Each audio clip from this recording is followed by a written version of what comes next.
मौलिक सिद्धांत, मतलब फंडामेंटल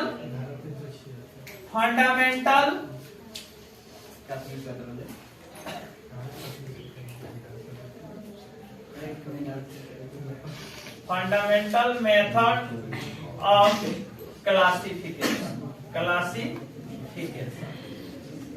ध्यान दीजिए, फंडामेंटल मेथड्स ऑफ क्लासिफिकेशन।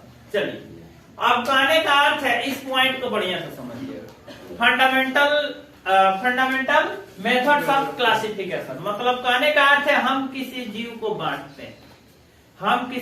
बांटते हैं कई वर्गों में। तो बांटने के लिए ऐसा ही नहीं ना बांट देंगे, उसके बारे में हमको जानकारी होना चाहिए, उसके बारे में हमको अध्ययन करना पड़ेगा। तो हम किस चीज को आधार पर रख के अध्ययन करेंगे, किस चीज को ध्यान में रख के अध्ययन करेंगे, तो और किस चीज को ध्यान में रख के हमको अलग अलग उसको ग्रुप में बांटेंगे।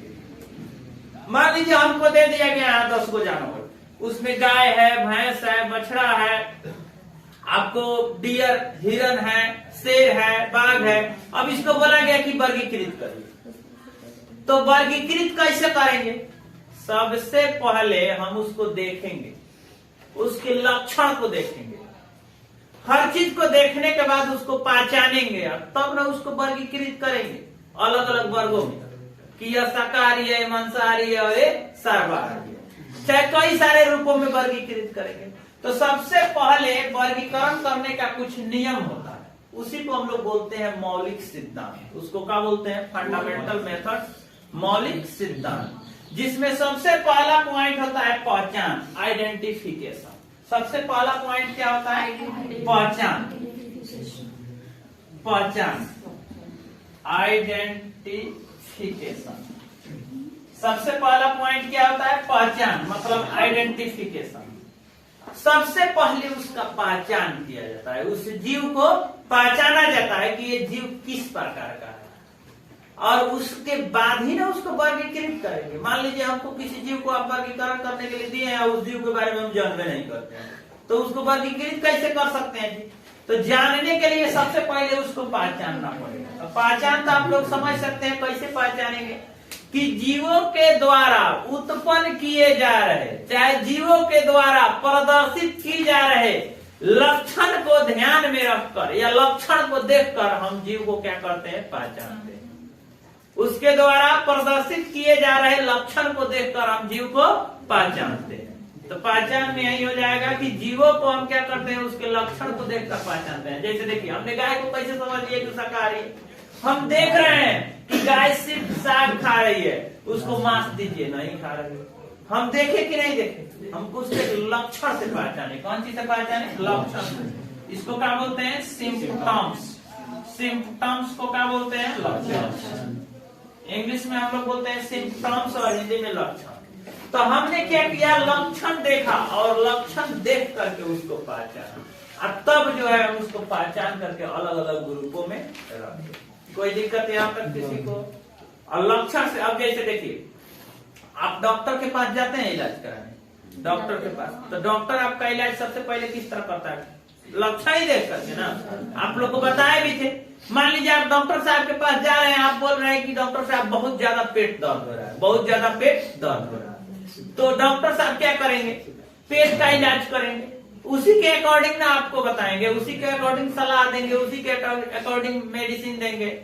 ज्यादा नहीं ठीक होगा तो फिर पेट के लिए अल्ट्रासाउंड करने के लिए बोलेंगे, तब पता चलेगा नहीं इसमें पेट में क्या हो रहा है, गुब्बारा बन रहा है छोटा छोटा, बॉल खेलने वाला गुब्बारा ना, छोटा छोटा। इट मीन्स कहने का अर्थ है कि गैस बन रहा है पेट में, तो उसके अकॉर्डिंग दवा देंगे, उसके अकॉर्डिंग डॉक्टर साहब दवा देंगे क्या। हाँ, अब ये नहीं कि आप जा रहे हैं, आप पूरा करा रहे हैं, दर्द हो रहा है, दिक्कत क्या था? आपका टंगड़ी टूटल था, और जाइएगा तो डॉक्टर साहब पेट फाड़ के ऑपरेशन करने लगे, तो कैसे दिक्कत ना हो जाएगा।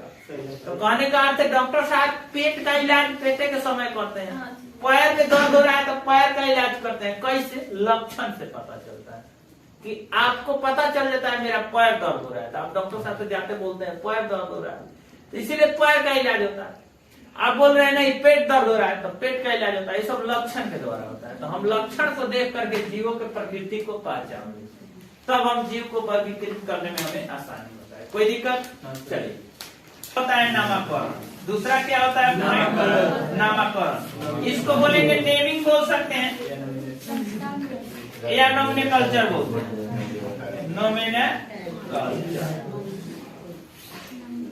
नोमेनक्लेचर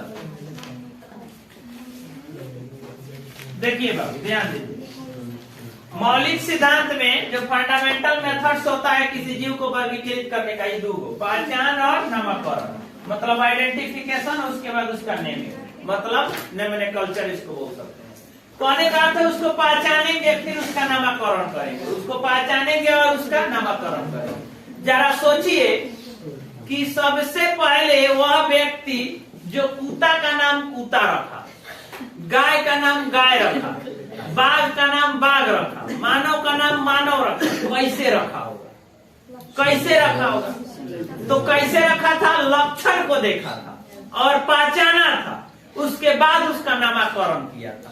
उसने देखा होगा कि ये कुत्ता है, अभी दौड़ के इधर दौड़ के पूरा कुत्ता ही करके रख दे रहा है, तब बोला सही में कुत्ता ही है, बड़ी कुत्ता ही कर रहा है, कुत्ता ही है, तो उसका नाम कुत्ता रख दिया। उसका नाम क्या रख दिया? कुत्ता। देखा कि गाय जो है बड़ी माने सीधा साधा जीव है, बड़ी शांति से रह रही है, उसको गाय बोला। हिरण, हिरण का नाम भी उसी तरह से रखा, मानव का नाम भी उसी तरह से। मैंने कहने का अर्थ है पहले नामकरण जब किया गया था, पहले नामकरण जब किया गया था तो किसके आधार पर किया गया था? जीवों के लक्षण को देखा गया, उसको पहचाना गया, उसके प्रकृति को देखा गया, उसके द्वारा उत्पन्न किए गए सभी प्रदर्शन को देखा गया, जितने भी वह अपने नेचर में माने जितने भी अपने चीज को, मैंने कहने का अर्थ है कि अपने अंदर के चीजों को प्रदर्शित करता है जीव, उन सभी को देख करके उसका नामकरण किया जाता है। तो उसका नामकरण किया गया उसके लक्षण के आधार पर, उसके पहचान के आधार पर। कोई दिक्कत यहाँ तक? किसी को कोई दिक्कत?